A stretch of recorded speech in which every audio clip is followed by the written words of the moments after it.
Hello, I'm probably Andrew Heaton, and you're watching Mostly Weekly. And it's time we checked in on the rest of the planet, much of which is not America.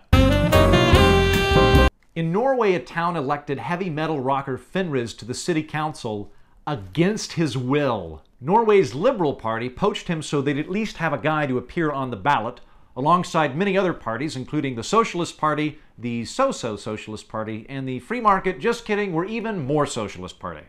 Fenriz agreed to run, but only because he thought there was no possible way he would get elected.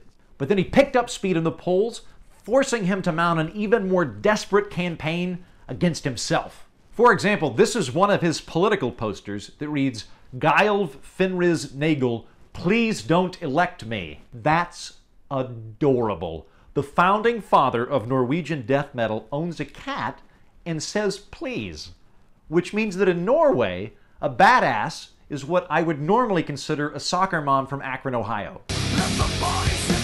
Getting elected by accident isn't uncommon in Scandinavia. In 2010, stand-up comedian Jon Njar ran as a joke and protest candidate for mayor of Reykjavik on the Best Party ticket, which, and I'm not making any of this up, had a platform of free towels for all swimming pools, a new polar bear for the Reykjavik Zoo, all kinds of things for weaklings, Disneyland in the Vatsmiria area, and sustainable transparency. Jon also promised, again I'm not making this up, that he wouldn't enter a coalition government with anyone who hasn't seen HBO's The Wire. There. Now you too are qualified to form a coalition government in Iceland. But to everyone's surprise, he got elected! Now I don't know whether or not he got that polar bear for the Reykjavik Zoo, but I'm pretty sure he didn't burn it down. So I would say by getting elected mayor by accident, he did pretty well.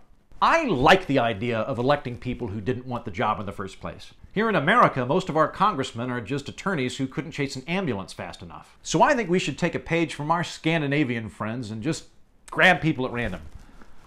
I am going to pick one random name out of this phone book, and whoever that is gets to be president. Trump, Donald. My point remains. Now I know what you're thinking. Democracy. Right. We're all big fans. But here's what I'm thinking. What if we selected congressmen by randomly kidnapping people and stuffing them into a van?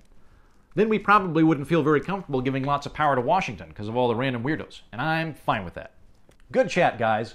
Now, if you'll excuse me, I have apparently been elected Prime Minister of Iceland. And I have a polar bear to go meet.